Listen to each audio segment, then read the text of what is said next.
शास्त्रों ने आज्ञा दी कि आप अपने पितरों की पूजा कर सकते हैं। पितृदेव पितृदेव कहकर के संबोधित किया गया, देवताओं के बराबर उपमा दी गई। पितृपक्ष मनाते हैं।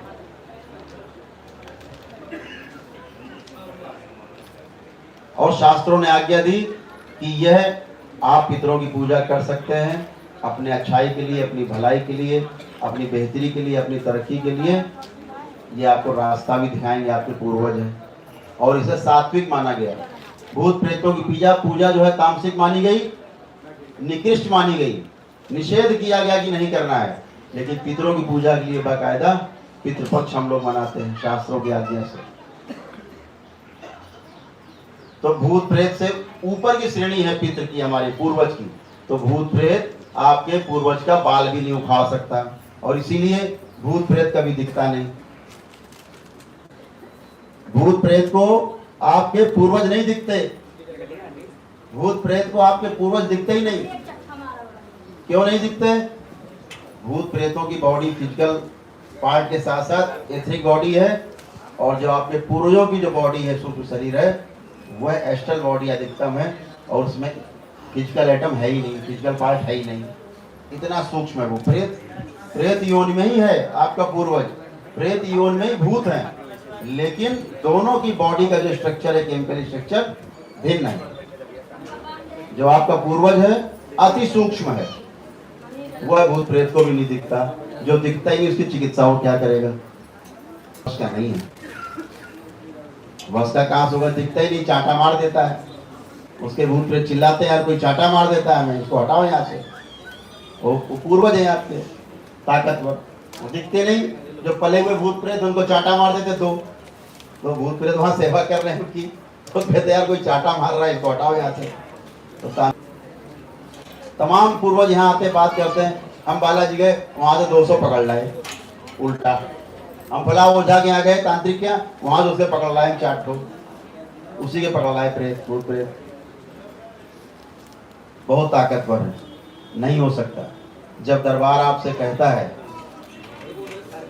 कि भूत प्रेत से आपको तभी छुटकारा मिल सकता है जब आपके पूर्वज भी मुक्ति पा जाएं, क्योंकि भूत प्रेतों को इकट्ठा करने का जो आधार है आपके पूर्वज ही है। ध्यान रखें, जब आप छठा हवन करेंगे तो आपको सब पता लग जाएगा, सारा पता लग जाएगा आपको कि पूर्वज क्या करते हैं। पहली बार आपको छठा हवन करके पता लगेगा कि हाँ भैया, सारे झगड़े की जड़ हमारे पूर्वज थे। तो आपको भूत प्रेतों से डरने की आवश्यकता इसलिए नहीं है कि भूत प्रेत की तो बेचारे की कोई हैसियत नहीं है। उसे तो आपका 10 साल का कोई बच्चा करौली सरकार के दरबार का सिद्ध हवन अपने घर में करता है ना, 5 हवन कर खुद ही मार लेता है सारे भूत प्रेत। कोई तंत्र मंत्र नहीं, कोई नाम, कोई जप नहीं, कोई बार बार आहुति नहीं डालना, एक बार अग्नि दी हवन में, काम खत्म, गए भूत प्रेत। कुछ भी नहीं बेचारे भूत प्रेत। अगर आप और ढंग से समझें तो प्रकृति का नियम है भूत प्रेत आपके आगे रहना। अगर आपके शरीर में आपके दुष्ट पूर्वज हैं, निश्चित रूप से भूत प्रेत अंदर होंगे। क्यों? प्रकृति के द्वारा दी गई सुरक्षा है आपको भूत प्रेत। अगर वह भूत प्रेत आगे नहीं लगे हों दरवाजे पे, आपको तंग नहीं कर रहे हों, तो आप जान भी नहीं पाएंगे कि अंदर दुष्ट पूर्वज भी है।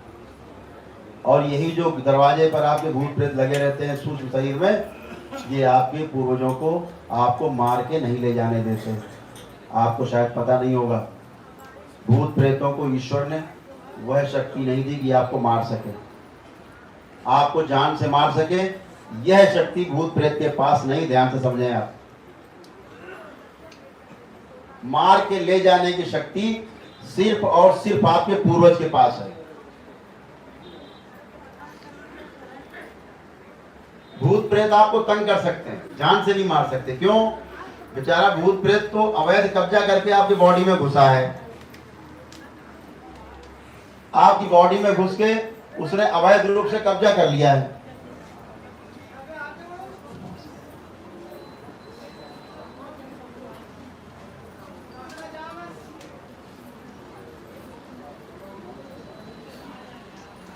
ये कुछ गाड़ी हैं, ये यूपी 333 MP 04 1381 और 6432 गाड़ी है कि यूजे यूपी 91 है 498। ये गाड़ियां रास्ते में, कुछ बड़ी मशीन अंदर आ रही हैं आश्रम में, आश्रम के अंदर कुछ मशीनें प्रवेश कर रही हैं, बीच में बाधा है, तो गाड़ी जिनकी भी सज्जन की हो उसको थोड़ा सहयोग करेंगे, हटा लेंगे। 4 गाड़ियां, एक 333 नंबर है, एक 1381 नंबर है, एक 6432 नंबर है, एक 498 है। इसको सहयोग करेंगे जिसकी गाड़ी है। तो आपसे चर्चा हो रही थी कि भूत प्रेत तो आपकी बॉडी में जो घुस गए हैं जबरदस्ती, ये तो अवैध कब्जेदार है, और कोई भी अवैध कब्जेदार कभी नहीं चाहता कि जिस मकान में कब्जा कर लिया है उसकी छत गिर जाए, मकान गिर जाए, बेचारा बेघर हो जाएगा। जो उसमें साधन सुख सुविधा भोग रहा है वो खत्म हो जाएगा। तो कोई भूत प्रेत नहीं चाहता कि आप मर जाएं। आपके मरने के बारे में सोचता भी नहीं बेचारा भूत प्रेत। क्यों? वो तो शरीर के सुख को उठाने के लिए आपके अंदर घुसा है। आपको मार के ले जाने में उसका कोई इंटरेस्ट नहीं है, आपको मार के ले जाने में उसका कोई फायदा नहीं है। जैसे वो स्वच्छंद है वैसे आप भी हो जाओ, मिलेगा क्या? जीरो। मार के ले जाने का भ्रम और मोह में जो सबसे बड़ा कारण है वो आपके पूर्वज है। ध्यान रखें, यह है पूर्वज, इस मकान का मालिक है। ये DNA उसी से मिला इस शरीर का, ये शरीर उसी का दिया हुआ है, ये उसका मालिक है। इसको डिमोलिश करके फिर नया शरीर बनाने की इच्छा रखता है, वह आपका पूर्वज है। ये ध्यान रखें कि भूत प्रेत आपको तंग कर सकते हैं, केवल बार बार दरबार से कहा जाता है, बाकी कुछ भी नहीं कर सकते। भूत प्रेत आपको बेचारा सूचना देता है तंग कर करके प्रकृति की ओर से कि अंदर कुछ गड़बड़ है, अंदर भारी गड़बड़ है, उसको ठीक करो। ये सूचना भूत प्रेत हिल के डुल के आपको तंग करके तमाम परेशानियां पैदा करके संकेत देता है कि अंदर भारी गड़बड़ है। और सारे पितृ, ये नहीं कि सारे पितृ बदमाश है, सारे पितृ जो है आपको तंग कर रहे हैं, ऐसा भी नहीं है। 2-4-5% केस में होता है ऐसा ही, सारे बदमाश हैं। बाकी 90-95% मामलों में तमाम जो आपके पितृ हैं, फंसे हुए प्रेतों के बंधन में हैं, वो नाना प्रकार से आपको संकेत देने की कोशिश करते हैं, आपको पहुंचाते हैं कि ये दरबार चलो, वो दरबार चलो, वहाँ चलो, यहाँ चलो, ताकि हमारी मुक्ति हो सके, हम फंसे हुए हैं। बार बार आपको संकेत देते हैं पितृ, आपको नुकसान पहुंचवा के, आपको कष्ट दे के कि आप समझो, आप भागो, किसी न किसी दरबार में जाओ, ताकि भूत प्रेत भी जाएं और हमको निकलने का हमारा रास्ता भी कुछ साफ हो कहीं से। ये बार बार आपको संकेत देते हैं, लेकिन आप डंडा लेके भूत प्रेत के पीछे आप पड़े रहते हो, भूत प्रेत, भूत प्रेत, भूत प्रेत। और धोखे से कहीं भूत प्रेत जाएगा कहाँ? उसको बेचारे को जाने का कोई रास्ता नहीं भूत प्रेत का। आपको शायद ये भी नहीं पता होगा अभी कि भूत प्रेत कभी भी आपके शरीर में घुस तो गए, लेकिन इनको विचारों को निकलने का रास्ता नहीं पता होता। आप बड़े खुश होते हो, फला महाराज के यहाँ गए और उन्होंने भूत निकाल दिया, गया भूत, आप बड़े खुश। 3 महीने बाद फिर हिलते हुए चले आ रहे हैं, अब बोलो जी दूसरा भूत आ गया। अरे भूत तो सिरे से झूठे हैं, आपको कहाँ दिख रहा है भूत?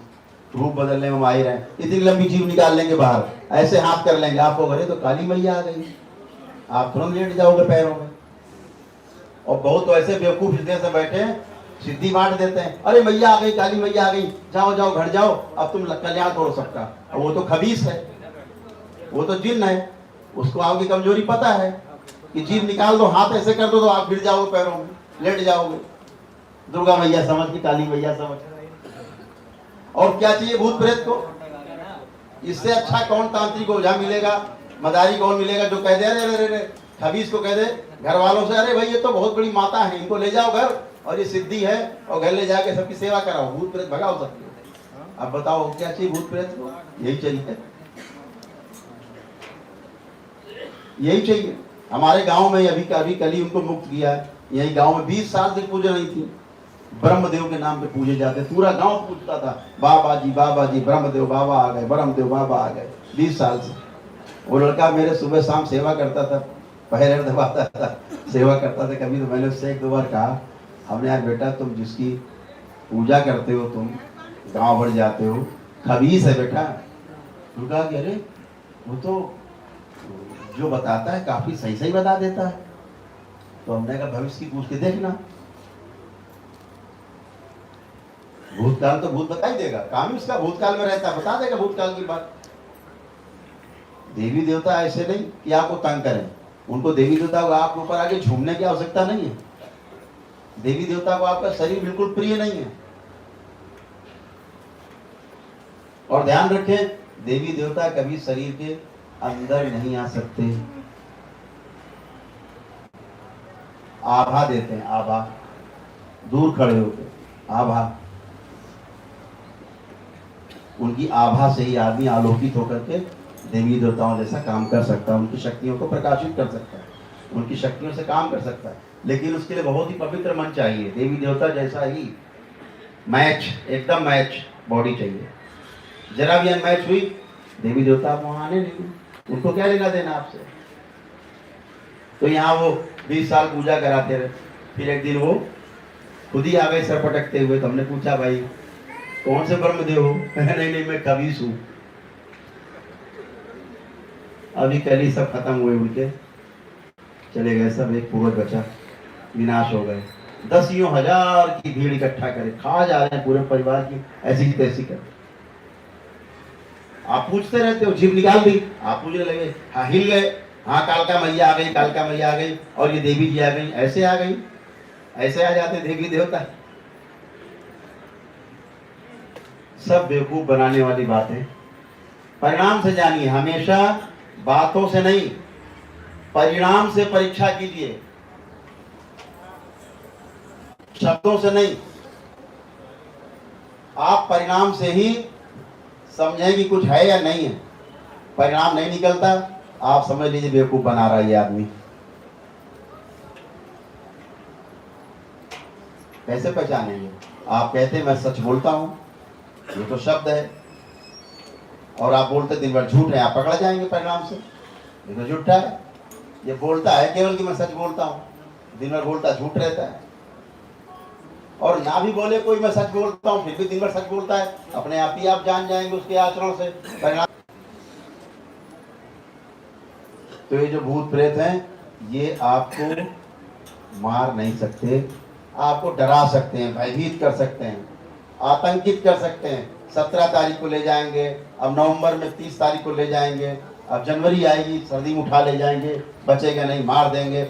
ये सब बातें आपसे करते रहेंगे, हवाई फायर मारते रहेंगे, हवाई फायर, सीधे नहीं हवाई फायर मारेंगे, आप डरते रहोगे। इसी डर से आप कोई ओझा तांत्रिक के बाद भागोगे, यार किसी तरह कुछ हो जाए। आपके पूर्वज इस आस में रहते हैं कोई दरबार ऐसा मिले, कोई तो दरबार ऐसा मिले जहां हम निकल सके, हमारी मुक्ति हो सके।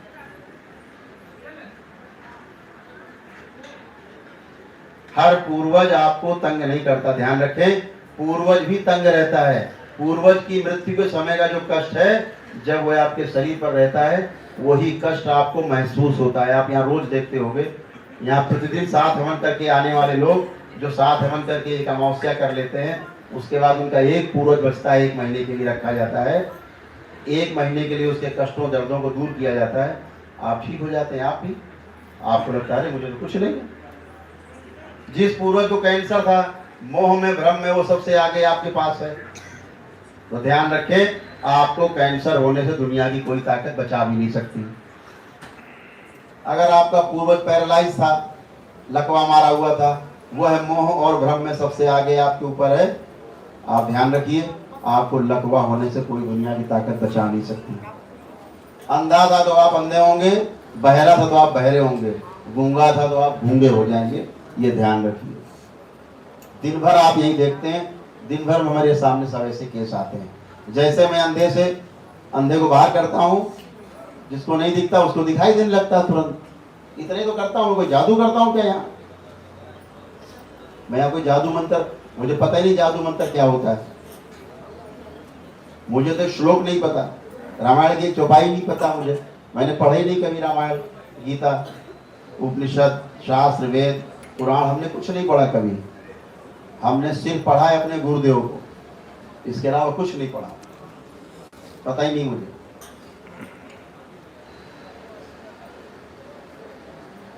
तो मेरा आपसे बार बार कहना है कि समस्या को आप डायग्नोस करें पहले, ये आपकी समस्या क्या है। समस्या को आप बगैर समझे अपना ट्रीटमेंट करते हैं, कभी किसी किनारे पर नहीं पहुंचते, कभी भी किसी परिणाम पर नहीं पहुंचते। आप डॉक्टर के यहाँ जाते हैं तो डॉक्टर आपको क्या लिखता है, इन्वेस्टिगेशन लिखता है कि जाइए चेकअप करा के आइए, फिर आप चेकअप कराने बड़े खुशी खुशी चले जाते हो। आप कभी नहीं कहते डॉक्टर से, अरे डॉक्टर साहब क्यों चेकअप करा रहे हो, इलाज शुरू करो, कभी कहते हो आप? फिर तो बड़ा खुश होते हो, हाँ वह डॉक्टर तो बहुत बड़ा यार, पहले उसने डायग्नोस करना तो कहा है, पहले उसने जो है ये कहा है कि पता करो कि रोग क्या है, बीमारी क्या है, तब उसके बाद चिकित्सा करेगा। और कभी कभी तो आप इतने होशियार हैं कि डॉक्टर अगर आपके लिए कोई डायग्नोसिस के लिए कोई जांचें ना लिखे, सीधे चिकित्सा शुरू कर दे, तो आप ही सलाह दे देते हो डॉक्टर को, डॉक्टर साहब अगर जरूरी समझे तो हमारा चेकअप भी करा लें, कुछ जांचें करा लें। बीमारी में तो आप जांचें कराते हो, और जो महामारी लेके आप घूम रहे हो इसकी जांच आपको करनी नहीं। भूत प्रेत मान बैठे, भूत प्रेत में लग गए डंडा लेके, कुछ होना नहीं। अरे भाई भूत प्रेत आपको सूचना देता है कि अंदर गड़बड़ है, जैसे बुखार आपको सूचना देता है।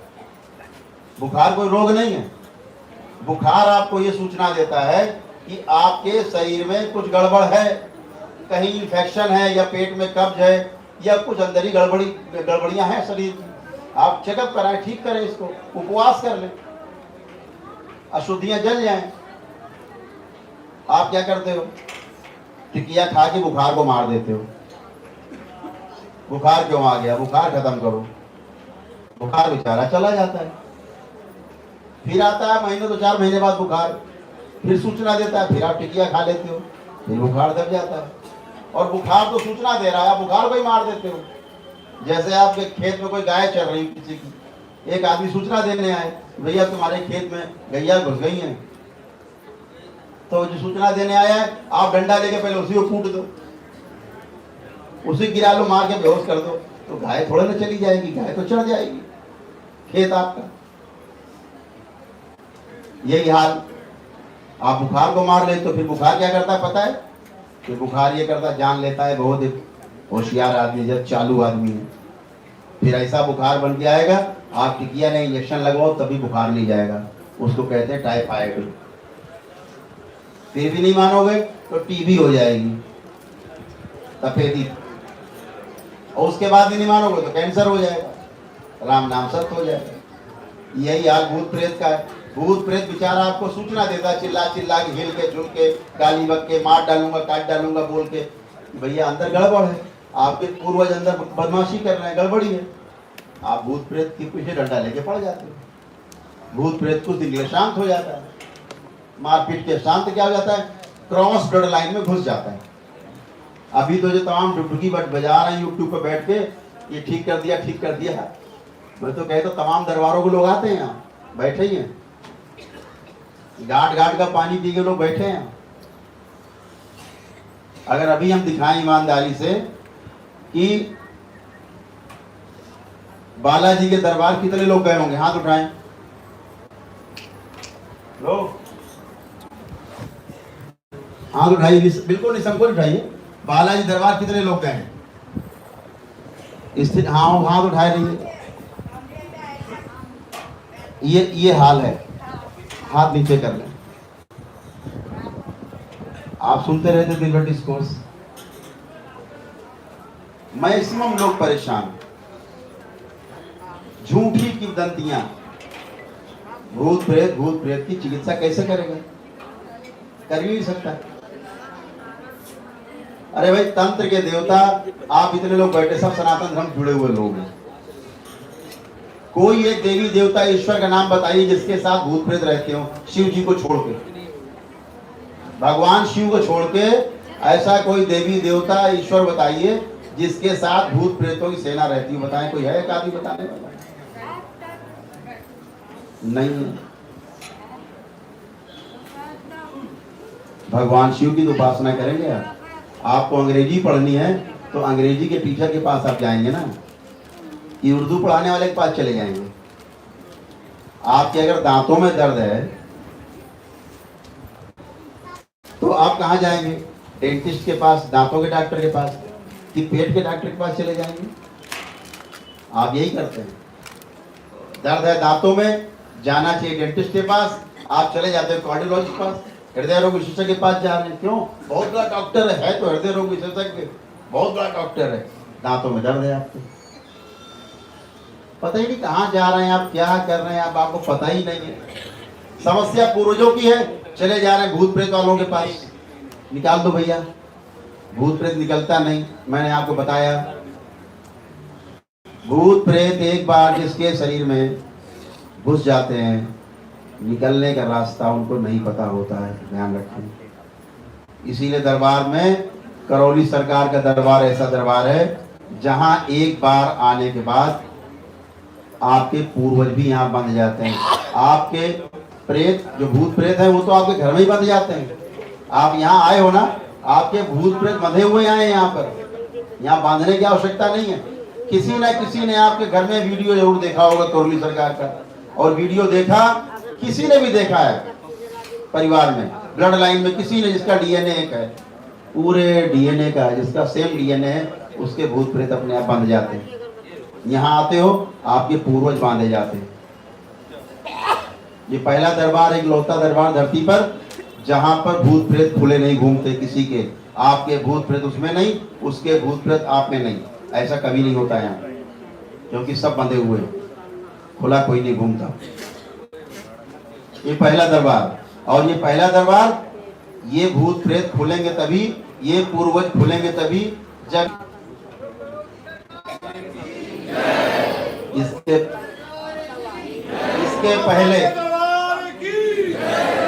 इसके पहले भूत प्रेत खुलते नहीं।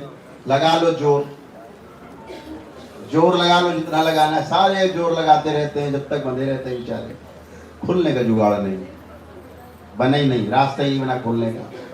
इस पिंजड़े में आने के लाखों रास्ते हैं, जाने का वापसी एक भी नहीं है। जाएंगे तो करौली सरकार के हवन में जाएंगे, आप जो सिद्ध हवन करोगे घर पे, उस पे जाएंगे, और कहीं जाने का इनका रास्ता नहीं है। और भूत प्रेत आपको कभी भी नहीं छोड़ते, इनको छोड़ने का सिर्फ एक रास्ता, भस्म हो, संहार हो, या इनकी मुक्ति हो।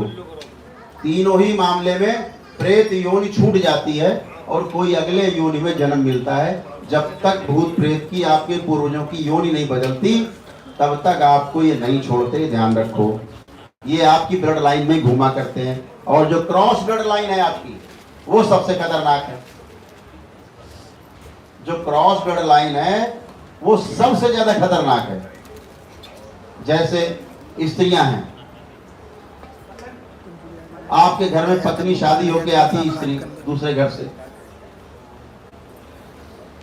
जिस घर में उसने जन्म लिया है वहां उसके माता पिता हैं, उन माता पिता से उसको शरीर मिला है, उस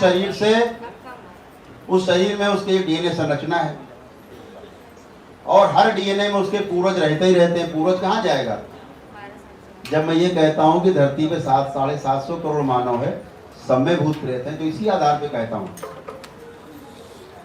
कि हर व्यक्ति के यहाँ कोई न कोई मरा होता है, उसका पूर्वज जाएगा कहाँ? रहेगा तो अपनी ब्लड लाइन में। कुछ ही होते हैं जो ब्लड लाइन छोड़ के चले जाते हैं, दूसरे में घुस जाते हैं, भूत बन जाते हैं, तो जाएगा कहाँ वो? रहता तो आप नहीं है वो, आपका पूर्वज। तो जो भी पूर्वज आपके अंदर हैं, उन्हें हटाने की व्यवस्था तभी तक है जब तक उनको मुक्ति नहीं मिल जाए। भूत प्रेत तभी जाएंगे जब उनको संहार या भस्म न कर दिया जाए। भस्म और संहार हुए बिना भूत प्रेत हटते नहीं। तो क्रॉस ब्लड लाइन में स्त्रियों को जो संकट है, अपनी माता से शरीर मिला, उनका अपना डीएनए है, आपके घर में शादी होके आती है, पति से संसर्ग होता है, एक नई ब्लड लाइन मिलती है, वो क्रॉस ब्लड लाइन कहलाती है। इसीलिए शादी के बाद सबसे बड़ा संकट पति और पत्नी पर ही आता है, नव दंपति पर ही आता है जिसकी शादी हुई होती है। और पति पत्नी में सबसे ज्यादा संकट पत्नी को झेलना पड़ता है। कोमल हृदय होने की वजह से, स्त्री होने की वजह से।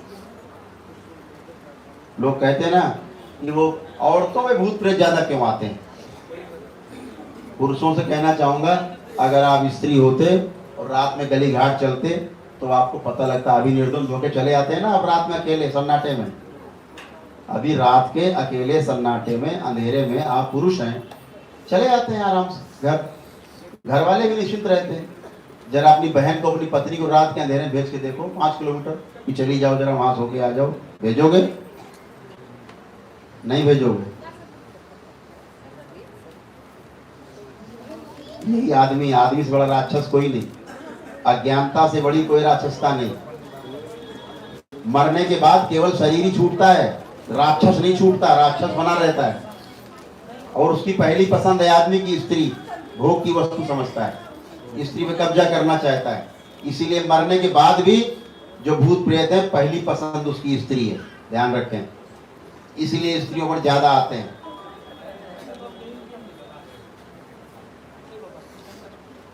अरे सगे सगे पूर्वज मैं यहाँ रोज देखता हूँ, सगे बाबा हैं, सगे पिता हैं, अपनी लड़की के साथ सेक्स कर रहे हैं मरने के बाद। यहाँ पकड़ता हूँ मैं, रोज पकड़ता हूँ।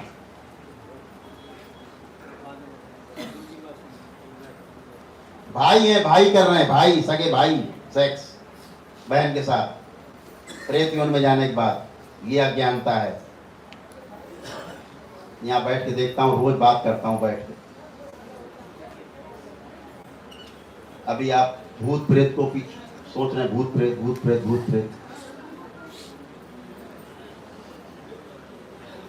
अभी आपने समस्या को गहराई से नहीं समझा, इसलिए हर चीज को भूत प्रेत। अज्ञानता से बड़ा कोई भूत नहीं, ध्यान रखना।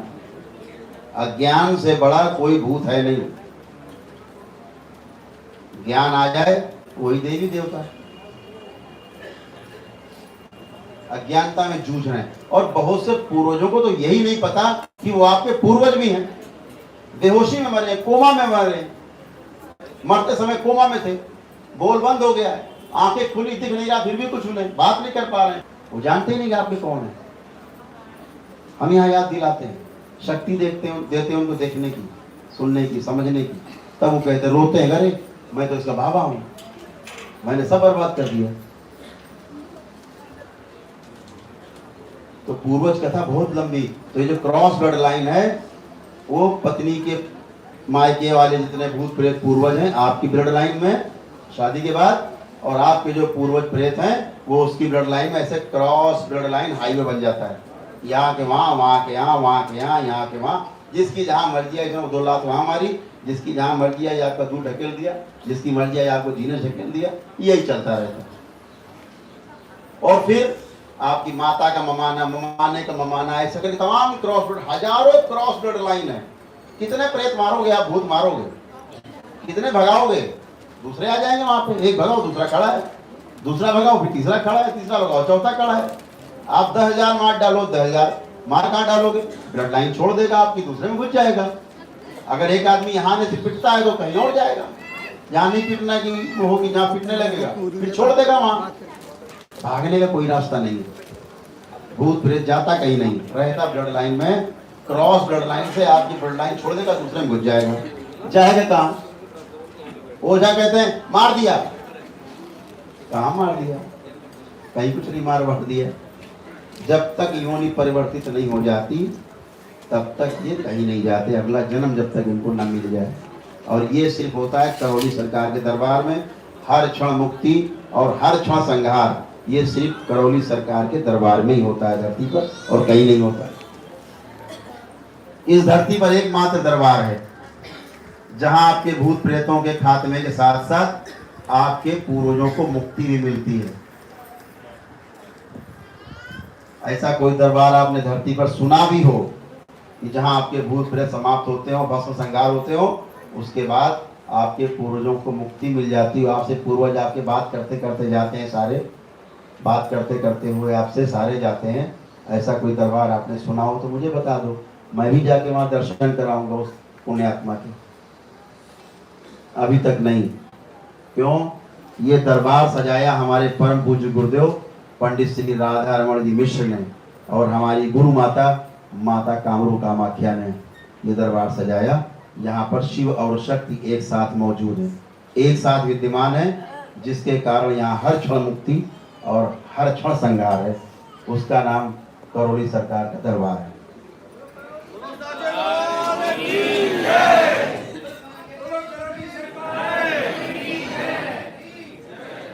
आपको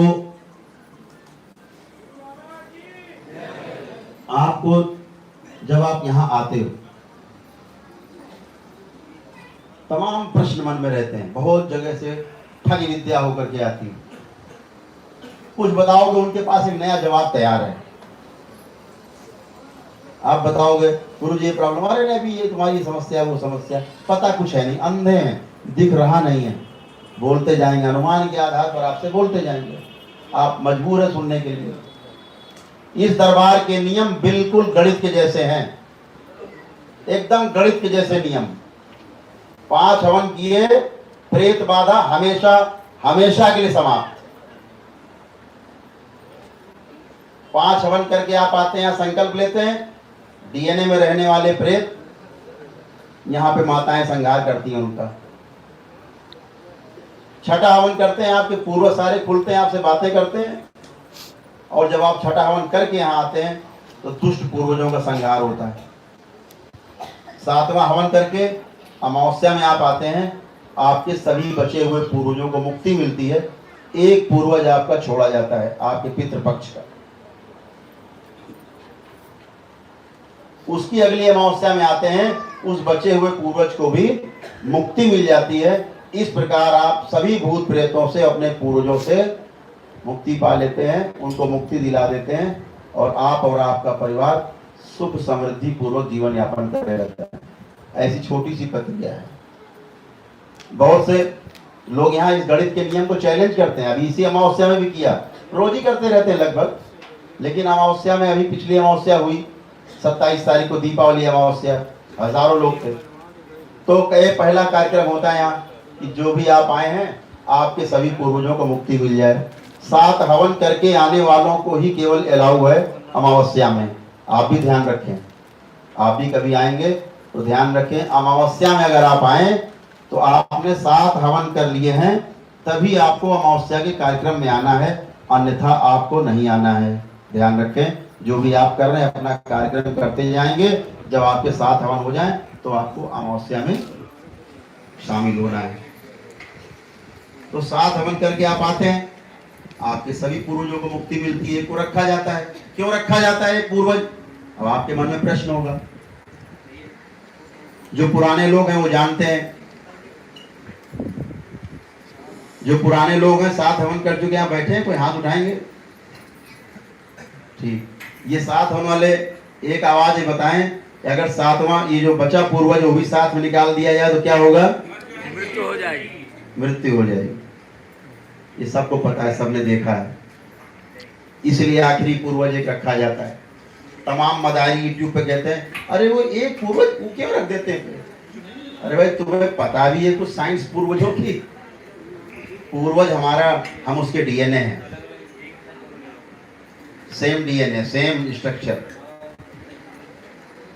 अगर आखिरी पूर्वज भी हम सभी पूर्वज का निकाल दें, जिस पे पेशी आती है उसकी मृत्यु हो जाए, जिसको जानकारी करनी हो, अपने को ओझा तांत्रिक और मांत्रिक लगाता हो देश के अंदर, वो आके बैठ जाए, उसके हम सारे प्रेत निकाल दें, उसके पूर्वज निकाल दें, देखो उंगली भी नहीं हिला पाएगा अपनी, आंख की पलक नहीं खोल पाएगा अपनी, मौत की ओर बढ़ जाएगा, 2-4 से 10 घंटे में खत्म हो जाएगा, और दुनिया का कोई डॉक्टर भी नहीं बता पाएगा ये मरा कैसे। इसीलिए एक पूर्वज 1 महीने के लिए रखा जाता है। अगली अमावस्या में जब आप आते हैं उसको मुक्ति मिल जाती है, जबकि वो रुकना नहीं चाहता, जबरदस्ती उसको रखा जाता है।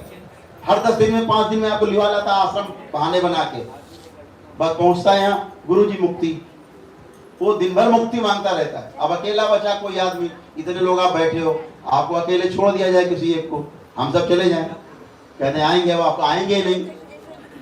आप कितनी देर रहोगे यहाँ? दरवाजा तोड़ डालोगे, आप इधर उधर चीज तोड़ डालोगे, निकलने का रास्ता ढूंढोगे, हमें मुक्ति चाहिए। ऐसे ही हालत होती है आखिरी बचे पूर्वज की। तो कभी पूर्वज को छोटा बनाना पड़ता है 5 साल का, कभी उसकी बुद्धि कम करनी पड़ती है, कभी उसके कष्ट दूर करने पड़ते हैं, तमाम तरह से मना के उस एक पूर्वज को रखने की कोशिश की जाती है कि भाई 1 महीने बना रहे।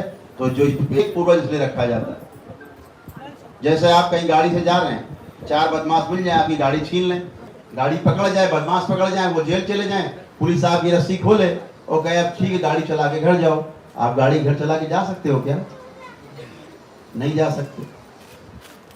तमाम वर्षों से, 20 वर्षों से, सैकड़ों वर्षों से बांध के नीचे रखे जाते हैं। आपसे बात करता रहता है, आप सोचते हो मेरा बच्चा है, बच्चा होता नहीं, या तो पूर्वज होता है या प्रेत होता है, हरकतें करता है।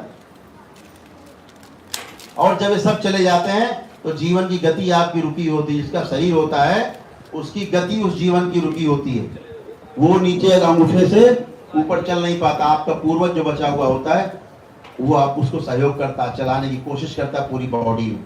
धीरे धीरे धीरे महीने भर में धीरे धीरे पूरी बॉडी में वो घूमने लगता है। आपको शायद पता भी नहीं होगा, 60 खरब कोशिकाएं अगर शरीर में हैं और उसमें जितने भी एटम्स हैं, हर एटम में 122 मॉलिक्यूल्स हैं और हर 2 मॉलिक्यूल के बीच में से जीवन प्रवेश करता है पूरी बॉडी में। आपको संख्या में 0 भी लगाने नहीं आएगा, जितना हम बता गए। हर 2 मॉलिक्यूल के बीच से हर 122 मॉलिक्यूल मिलके एक एटम और करोड़ों अरबों एटम मिलके एक कोशिका, फिर तमाम 60 खरब कोशिकाएं मिलके एक शरीर। तो हर 2 मॉलिक्यूल के बीच से निकलता है जीवन। इतनी गति है जीवन की आपके, और ये सेकंडों में हो जाता है पूरी बॉडी, घूमता रहता है। तभी आप चल पाते हो, बोल पाते हो, खेल पाते हो, खा पाते हो, हंस पाते हो, सुन पाते हो। और वो जीवन कहाँ है? पैर के अंगूठे में बांध के रख देते हैं पूर्वज और प्रेत आपको वहां बांध देते हैं। आपकी गति नहीं हो पाती, चल नहीं पाते। अचानक आपको खोल दिया जाए, आप चल नहीं पाते। जब आप चल नहीं पाएंगे, बॉडी में फैल नहीं पाएंगे, आपकी उंगली नहीं हिलेगी, पलक भी नहीं हिलेगी, ब्रेन भी काम करना बंद कर देगा। तो 4 से 10 घंटे में, 24 घंटे के अंदर आपकी मृत्यु तय है, अगर आखिरी पूर्वजों को पता भी नहीं इस बात का। ध्यान रखें, खतरे में मत आइएगा कभी। यही किया पिछली अमावस्या में। पहले दिन यहाँ शायद कुछ लोग यहाँ उपस्थित होंगे। पहले दिन क्या किया, सारे पूर्वज चले जाते, जब एक बचता है तो उसमें 2 होशियार लोग थे, बहुत बुद्धिमान लोग थे 2। उन्होंने बुद्धि लगाई कुछ अपनी। क्या बुद्धि लगा दी? बुद्धि ये लगाई कि आज ये गुरुजी तो चूतिया बनाते हैं, बैठ के यहाँ सबको बेवकूफ बनाते हैं। अरे जैसे सब चले गए पूर्वज, ये आखिरी का छोड़ दिया जाने के लिए हमारी, ये भी निकल जाता, काम खत्म हो जाता। तो काम का बेवकूफ बना रहे बैठे सबको, पब्लिक को। तो उन्होंने थोड़ा बुद्धि ज्यादा थी उनके पास, ज्यादा लगा ली। अगले दिन कार्यक्रम होता है सुबह अमावस्या में ही, कि जो एक अमावस्या करके दूसरी अमावस्या में आए हैं, अपना आखिरी पूर्वज लेके बचा हुआ, उस आखिरी पूर्वज की मुक्ति होती है यहाँ। तो उन्होंने क्या किया, 2 लोगों ने ला करके अपना भी आदमी लिटा दिया उन्हें, ये भी निकल जाए, साथ में काम खत्म हो, अगली अमावस्या कौन आएगा। लिटा दिया। अब यहाँ तो भाई दरबार है, आप लिटा दिया तो काम चल रहा है, दरवाजा खुला मुक्ति का द्वार। वो पूर्वज कौन रुकना चाहता? कोई नहीं रुकना चाहता। उनका भी जो बचा हुआ है, एक पूर्वज था, वो भी निकल लिया। अब इसके बाद जब कार्यक्रम आगे बढ़ा, दरबार में कार्यक्रम चल रहा था, साथ हवन वालों को चेक कर रहे थे, एक परिवार को बुला बुला के। तब तक कोहराम मच गया, एक उधर तड़प रहा है, एक उधर तड़प रही। बल ऐसे मृत्यु होने को आखिरी क्षण, आखिरी सांसें चल रही थी, तड़प रहे थे मछली की तरह, प्राण निकल रहे थे, सांसें बंद।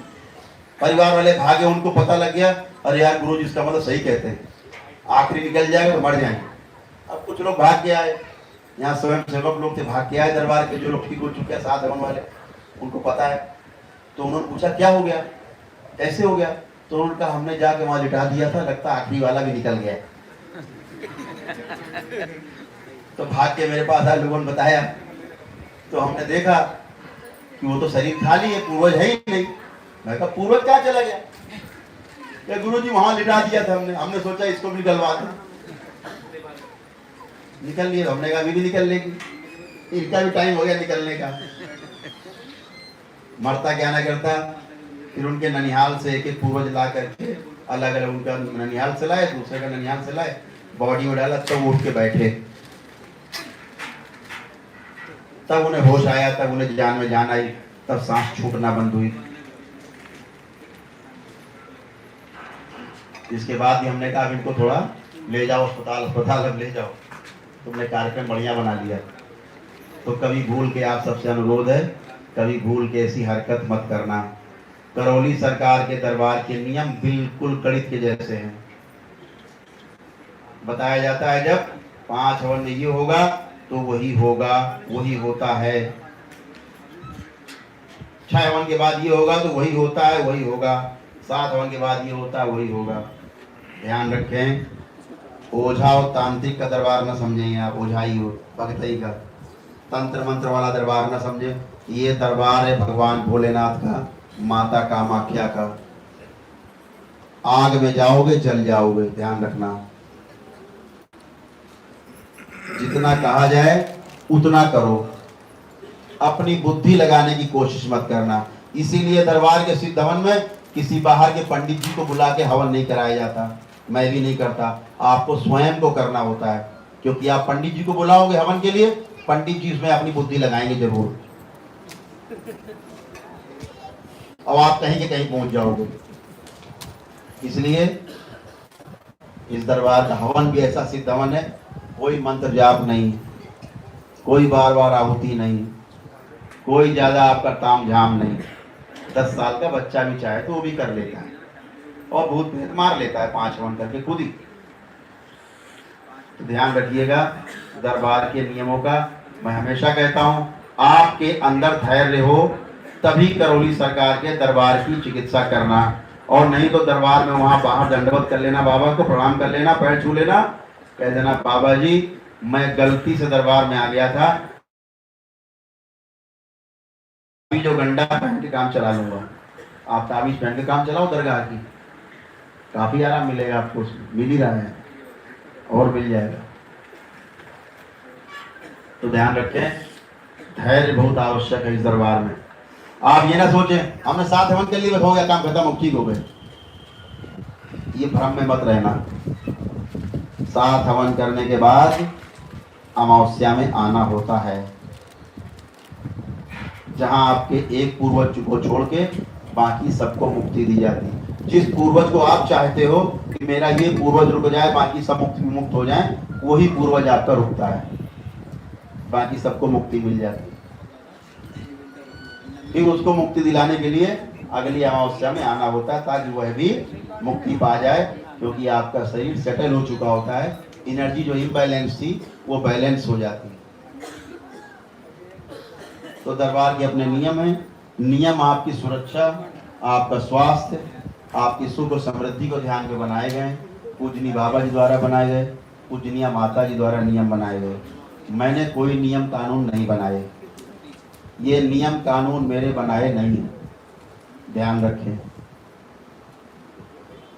इस दरबार में जितना जो कुछ होता है वह सब नियम से, विधि से ही होता है, और कानूनी ढंग से भी होता है। अगर आप यहाँ एक किट लेते हो ना, तो एक किट में करीब 1282 रुपए टैक्स है, जो गवर्नमेंट को जाता है ईमानदारी के साथ। एक किट का टैक्स 1282 रुपए एक किट में सिर्फ टैक्स जाता है, ईमानदारी के साथ जाता है। चोर बाजारी नहीं होती यहाँ, ना गवर्नमेंट से ना आपसे, और ना धर्म के साथ कोई चोर बाजारी है। जो जैसा है बिल्कुल एकदम ट्रांसपेरेंट है। ये आंखों वाला दरबार है, सब कुछ देखता है। हम ना बोलें आपको देख के, इसका मतलब नहीं कि हम देख नहीं रहे, देख सब रहे हैं, सुन सब रहे हैं, रिएक्शन नहीं दे रहे हैं। सही समय पे उड़ा देंगे बिल्ली, खड़ से एकदम राइट टाइम की बिल्ली उड़ जाएगी। दरबार आंखों वाला है, ध्यान रखिए, और ऑटोमेटिक भी है। जहाँ मेरा ध्यान नहीं जाता, दरबार आलोकित है, प्रकाशित है, उसका ध्यान सब जगह है, वो सर्वत्र है, वो गिल्ली उड़ा देगा कोई टाइम पे। आपको पता भी नहीं रहेगा कब उड़ गई। इसलिए इस दरबार में आए तो एकदम जैसे बच्चा बन के आए, एकदम बच्चा बन के, बहुत कुछ प्राप्त हो जाएगा।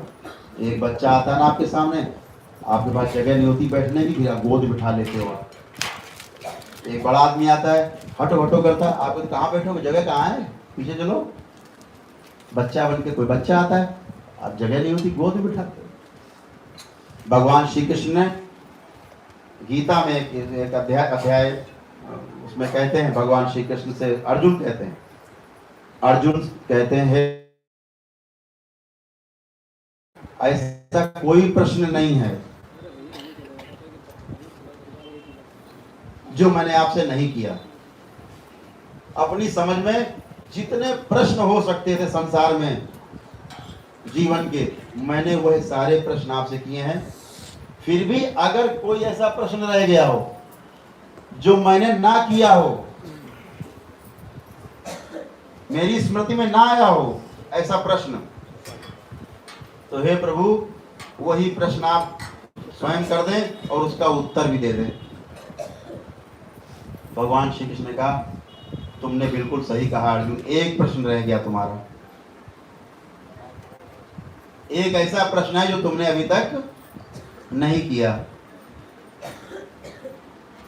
तुमने प्रश्न जो किया बहुत अच्छा किया, मैंने सारी सलाह तुमको दे दी, एक अंतिम सलाह है वो तुमने नहीं मांगी, वो हम तुम्हें बगैर मांगे देते हैं कि अगर मुझको प्राप्त करना है,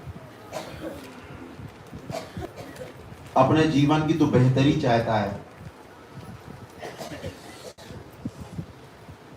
इन 84 लाख बंधनों से जो है, 84 योनियों से जो कहा जाता है, इनसे मुक्ति पानी। तो जितना मैंने तुझे ज्ञान दिया है तू इसी क्षण सब भूल जा, सब भूल जा। जितना मैंने तुझे ज्ञान दिया है सब भूल जा, सारा भूल जा। बच्चा बन जा, बच्चा, छोटा सा छोटा बच्चा मुक्त हो जाएगा। ज्ञान की गठरी लेकर मुक्ति द्वार में इतनी जगह नहीं है,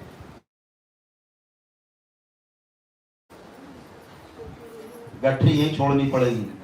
तो इस दरबार में जब आप आते हो तो अपना ज्ञान और पुरानी जो सूचनाएं आपके पास तमाम भूत प्रेतों की हैं, उन्हें कृपा करके गेट के बाहर ही छोड़ दिया करो। दरबार में आओ, दरबार आपको देखता है, बच्चा बन के आओ।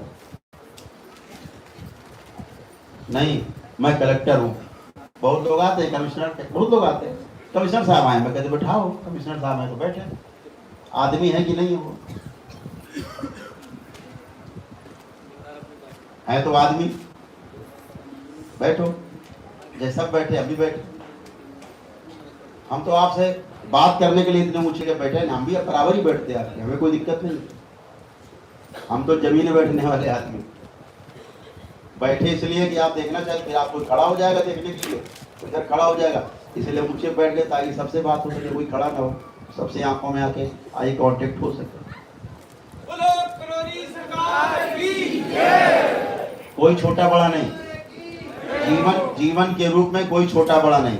शरीर में छोटा बड़ा हो सकता है। यहाँ मेरे सामने आता है किसी का बाबा, जब कहता है कि गुरुजी मैं अपने इसी नाती के घर में जन्म लेना चाहता हूँ, पौत्र के यहाँ, तो जब मैं उससे पूछता हूँ कि तुम तो बाबा हो इसके, मैं जब उससे पूछता हूँ तुम तो इसके बाबा हो, और कल जब तुम इसके यहाँ पैदा हो जाओगे तो ये तुम्हारा बाबा हो जाएगा। तो एक सेकंड सोचता, कहता अरे कोई बात नहीं, उससे क्या फर्क पड़ता है। एक क्षण भी नहीं आता उसके मन में, अरे हाँ यार मैं तो बाबा हूँ, अब इसका नाती आएंगे, आपको उतना ही तेजी लाभ होगा। अपनी बुद्धि लगाएंगे कहीं नहीं पहुंचेंगे। इस दरबार में 2 विधियां हैं आपके अच्छे होने की, हवन या नमन।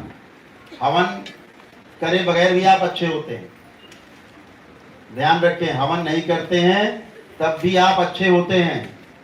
मैंने यहाँ तमाम लोगों को देखा, हवन नहीं किया उसके बाद भी अच्छे हो गए, देखता रहता हूँ, मिलता रहता हूँ। वो अलग बात, उन्होंने बाद में हवन किए, नहीं थी उनकी, नहीं करना है।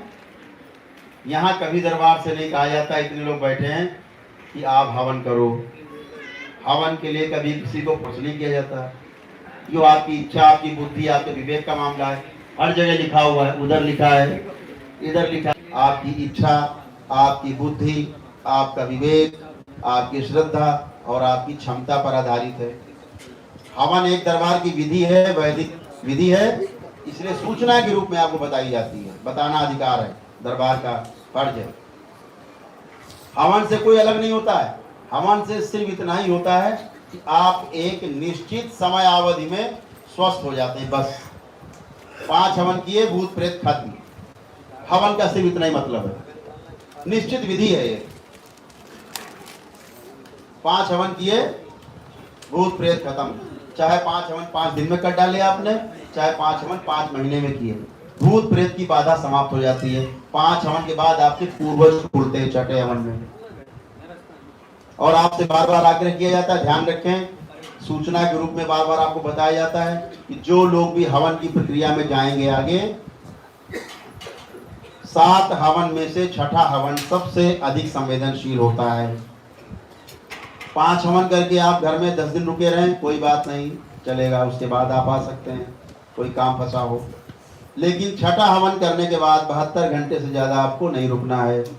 आप आज हवन करें, कल दरबार में उपस्थित हो जाएं, क्योंकि आपके पूर्वज खुल जाते हैं।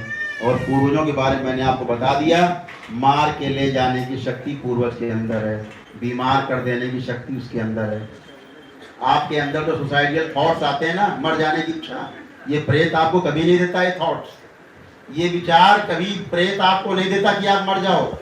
वो तो खुद ही बेचारा तंग है, वो सोचता मर जाओगे तो हम जाएंगे कहाँ।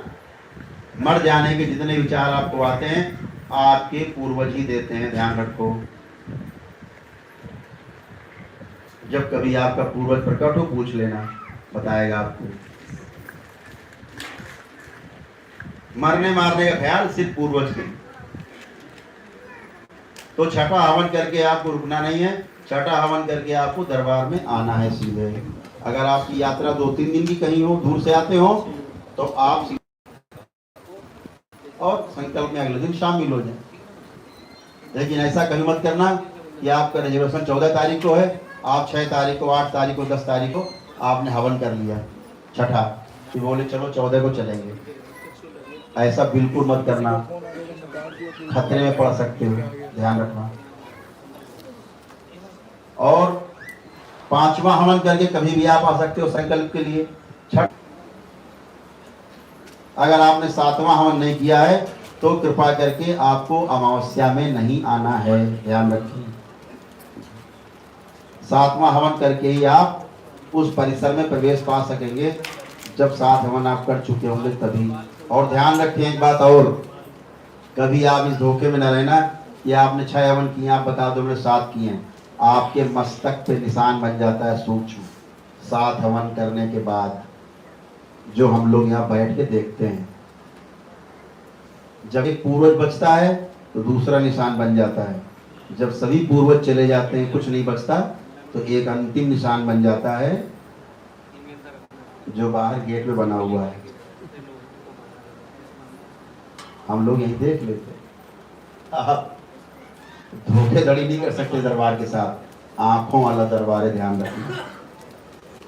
यहाँ के नियम बिल्कुल गणित जैसे हैं, एकदम गणित जैसे,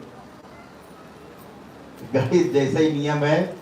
आपने कभी दरबार ऐसा देखा भी नहीं होगा, सुना भी नहीं होगा। जिसको परीक्षा लेनी हो ले सकता है खुला। तो 7वां हवन करके आपको अमावस्या में ही आना है। अमावस्या में आप आएंगे, सारे पूर्वजों को मुक्ति मिलती है। आपके एक पूर्वज आपका आपकी इच्छा अनुसार छूट जाता, माताएं उसको छोड़ देती हैं, बाकी सबको मुक्ति मिल जाती है। अगले महीने जब फिर आप आते हैं तो उनको भी मुक्ति मिल जाती है और आप शरीर आपका खाली हो जाता हमेशा हमेशा।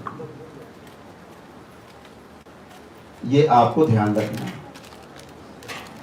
बहुत ही श्रद्धा जितनी आपकी रहेगी दरबार के प्रति, उतना आपको उसका लाभ मिलने वाला भविष्य में। फिर आपको अपने घर में यंत्र स्थापना करनी होती है। एक सिद्धांत लेकर के आप अपने घर में यंत्र स्थापना कर देते हैं तो घर भी आपका पवित्र रहता है। हमेशा देव शक्तियां पधारती हैं वहां। कभी आपके घरों में हवा के रूप में भी कोई प्रेत आपके घर में प्रवेश नहीं करता। पूरा घर कीलित हो जाता है। जब एक आखिरी में एक यंत्र जो आप ईंट जमा करते हो पहले, वो यंत्र के रूप में आपको वापस मिलती है। उसे आपको एक सिद्धांत करके स्थापित करना होता है। और आपको ये भी बता दूं, YouTube पे मैंने लिख के डाल रखा है कई जगह। फिर से कहना चाहता हूं, इस समय आप YouTube लाइव पर हैं। पूरी दुनिया आपको देख रही है, हम लोगों को देख रही, पूरी दुनिया सुन रही है। करौली सरकार के दरबार से ठीक हुआ व्यक्ति, यहाँ व्यक्ति नहीं ठीक होता है, पूरा DNA शुद्ध होता है। अगर परिवार में 40 सदस्य हैं, एक व्यक्ति भी हवन करता है, 39 अपने आप ठीक होते हैं। यहाँ ये नहीं कि जो हिल रहा है गोल गोल उसी में भूत प्रेत है। समस्या सब में है, सब गोल गोल घूम रहे हैं। ऐसा वो तो बैठ के बेचारा गोल गोल घूम रहा है भाई आपका। आप तो गाड़ी लेके दिन भर गोल गोल घूम रहे हैं पूरे शहर में। रात को लौटते हो हाथ में 0 होता है, डबल 0, और घर में घुसे पत्नी से टाइम टून। माता पिता अलग कांख रहे, बीमार हैं, दिमाग में टेंशन अलग है, मुकदमेबाजी, झगड़ा और फलाना ढिमाका, ये सारा आपके दिमाग में चरखा चल रहा है। ये मर जाए, वो मार डालें, यही चलेगा। ये सब प्रेत ही है, यही बाधा, इसी को बाधा बोलते हैं। ये मत सोचे भाई छूम रहा है तो उसमें प्रेत है, सब में है। प्रेतों की शक्तियां अलग अलग प्रकार से होती हैं। नाना प्रकार की शक्तियां भूतों में होती हैं। वो अपनी अपनी शक्तियों का प्रयोग करके आपको उस ढंग से आपको तंग करते हैं। एक ही भूत के पास सारी शक्तियां नहीं होती, हर के पास एक अलग अलग शक्ति होती है। तो ध्यान रखें, बाधा से हर व्यक्ति पीड़ित है। तो जब भी कोई एक परिवार का व्यक्ति करता है हवन, बाकी सब के सब अपने आप शुद्ध होते हैं। हवन में कोई ना बैठे, परिवार का सदस्य नहीं बैठना चाहता, गाली गलौज करे, भागने दो। बाबा से प्रार्थना कर लो हवन के पहले, बाबा ये नहीं बैठ रहा, भाग रहा है, या नहीं किसी कारण से जा रहा है, मजबूरी नहीं बैठ पा रहा, प्रार्थना कर लो, मान्य है, ये भी शुद्धि होगी, ये भी वो अच्छा होगा। जब 7वां हवन करके आप आते हो, एक अमावस्या कर लेते हो, तो यहाँ जब आप आते हैं तो आपकी क्रॉस ब्लड लाइन काटी जाती है, आपका DNA तोड़ा जाता है। यहाँ ये धरती पर कहीं नहीं होता है। औरतों का ब्लड लाइन काटी जाती है, आपकी पत्नी की, आपकी माँ की, आपकी दादी की पक्ष की, आपके घर में और औरतें रहती उनकी, आपकी बहनों की जो शादी हो गई कहीं उनकी, उन सबका DNA तोड़ा जाता है जो बाहर से कनेक्ट है ब्लड लाइन, जहां से प्रेत और पूर्वज आ सकते हैं। ये तो सुना भी नहीं होगा आपने, ये जो तमाम बेवकूफ टाइप के तांत्रिक ओझा आपने लगाते हैं यूट्यूब बैठ के, इन्हें तो पता भी नहीं है कितना सूक्ष्म विज्ञान है, प्रेत कहाँ से आते हैं। वो सब 7वें हवन के बाद जब आप एक अमावस्या कर लेते हैं, एक पूर्वज बचता है, तो वो सारी तोड़ी जाती हैं। सब तोड़ने के बाद आपकी ब्लड लाइन को शिवलोक से जोड़ दिया जाता है। और इसी आधार पर कहा जाता है, दरबार से आवे के साथ कहा जाता है, हमने 10 करोड़ रुपया YouTube पे व्हाइट मनी का इनाम रखा हुआ है। White money 10 crore. सरकार की जय।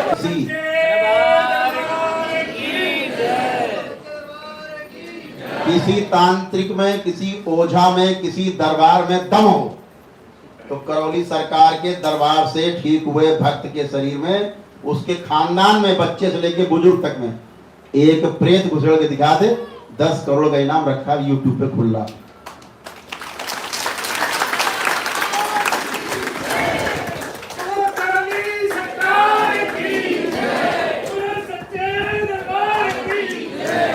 यहाँ वो दरबार नहीं है, या फिर आ गए 6 महीने बाद, गुरुजी फिर भूत घुस गया, फिर हम बताएं अच्छा घुस गया, कोई बात नहीं, 7 हवन करो। यहाँ ये नहीं होता कि आप 4 भाई हैं तो क्या करें गुरुजी, हाँ भी चारों को अलग अलग करना पड़ेगा भैया।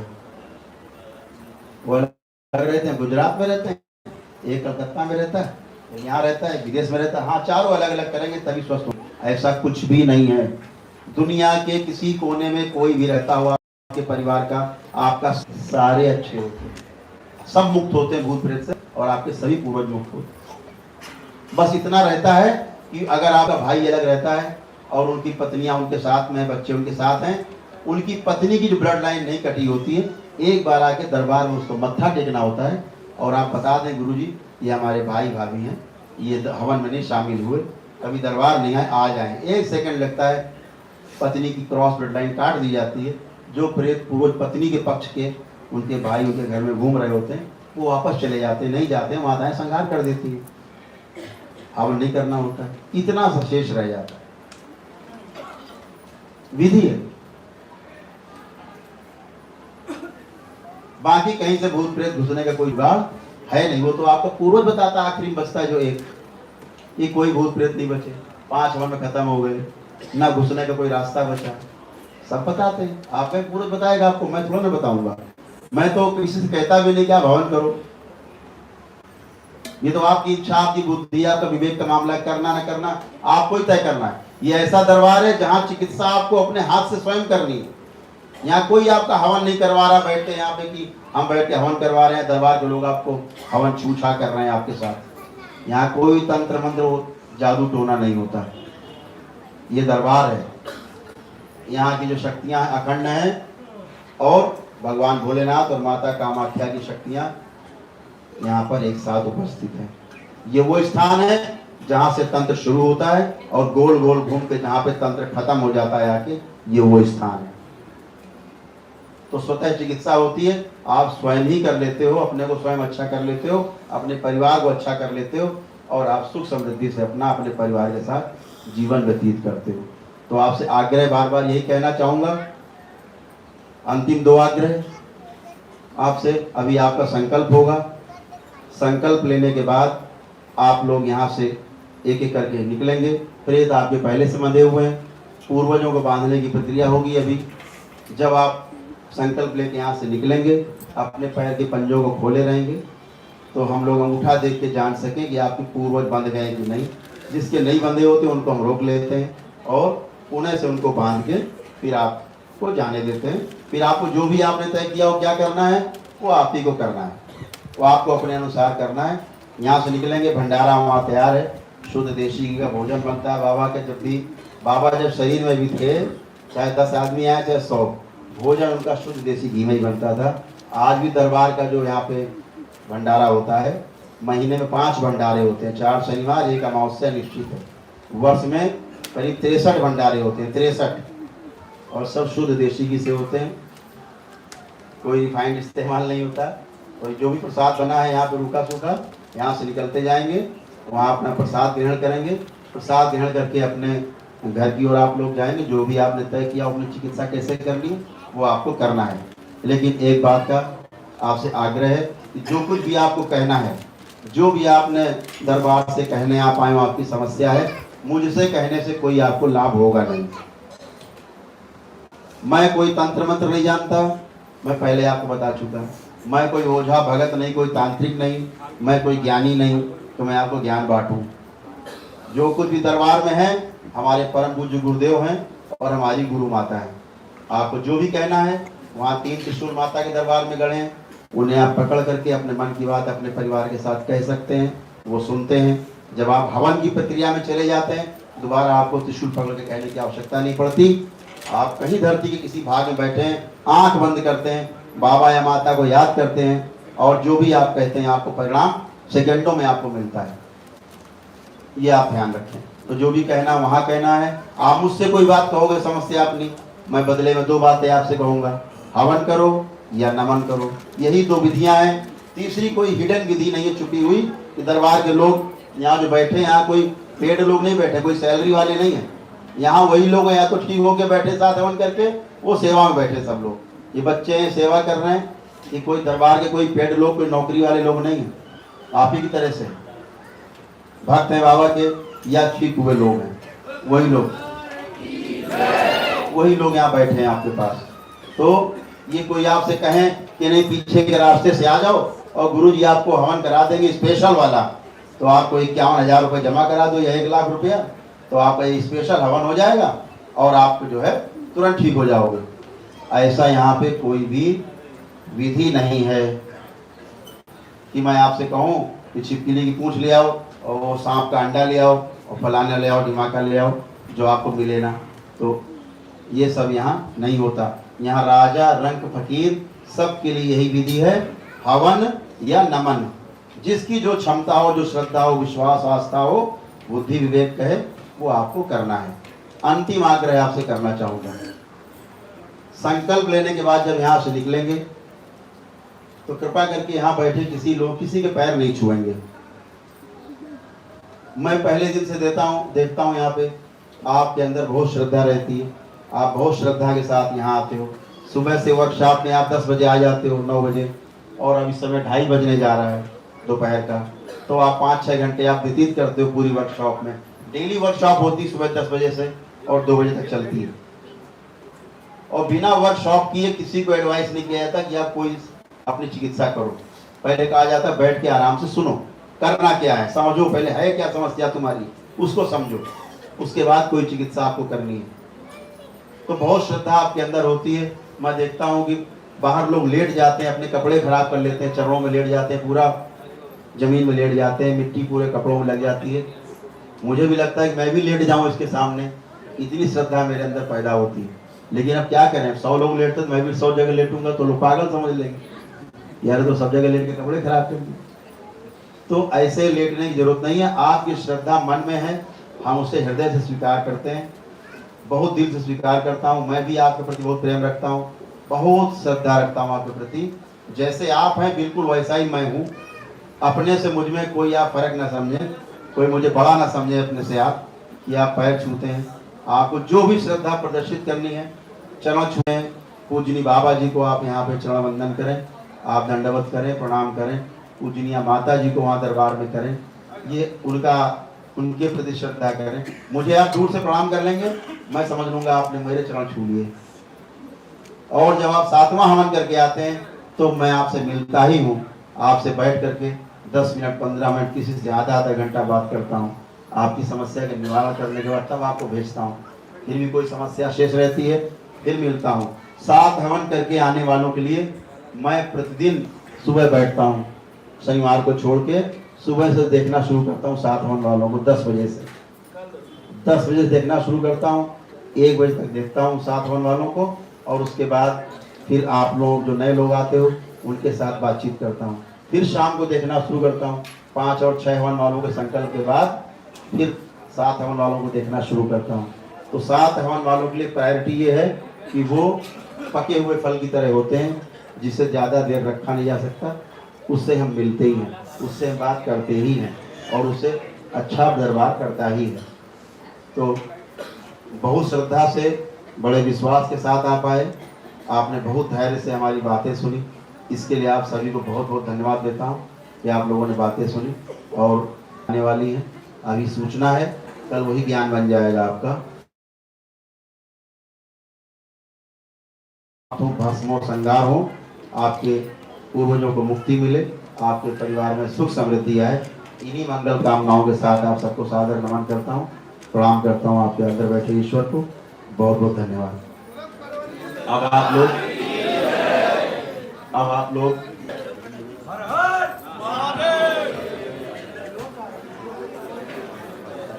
रुक जाइएगा, लाइव चला इसको क्या करना है,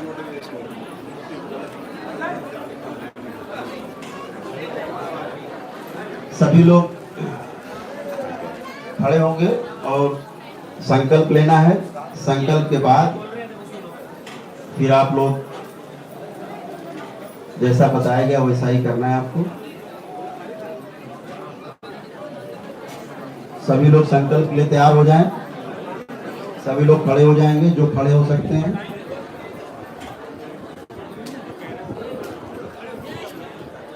ध्यान रखें, अगर हाथों में कोई सामान ले रखा हो तो अपनी जेबों में रख लें, या नीचे या दाएं बाएं सुरक्षित स्थान पर रख दें।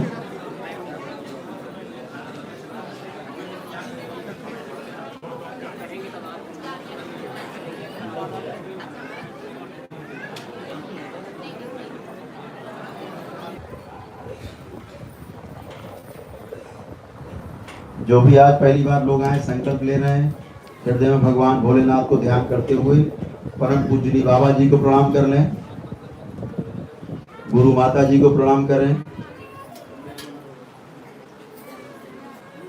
अपने इष्ट, अपने गुरुओं को और अपने पितरों को भी प्रणाम कर लें। सबको धन्यवाद दें, बारंबार धन्यवाद दें। उनके आशीर्वाद, उनकी कृपा से, उनके सहयोग से, उनकी प्रेरणा से आप लोग करौली सरकार के दरबार तक पहुंचे, जहां आपके कष्टों का अंत होना निश्चित है। बारंबार धन्यवाद करें।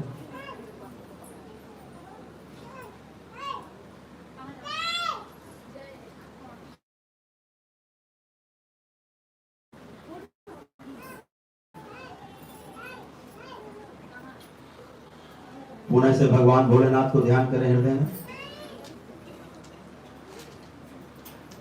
परम पूजनी बाबा जी को प्रणाम करते हुए प्रार्थना कर लें कि आप, आपका परिवार और आपका घर बाधा से मुक्त हो,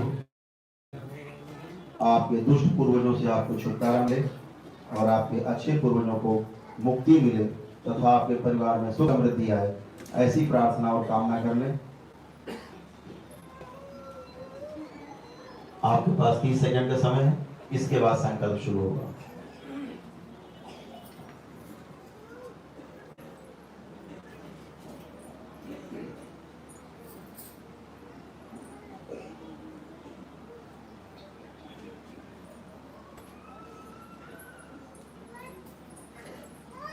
हृदय में भगवान भोलेनाथ को पुनः से अंकित करें। आपको जो भी संकल्प बोला जाएगा भगवान भोलेनाथ को साक्षी मानकर अपने हृदय में धारण करते हुए आपको संकल्प लेना है। ध्यान रहे, इस दरबार में वाक सिद्धि है। जो भी आप बोलने जा रहे हैं बोलेंगे, पीछे से पूरा होता जाएगा।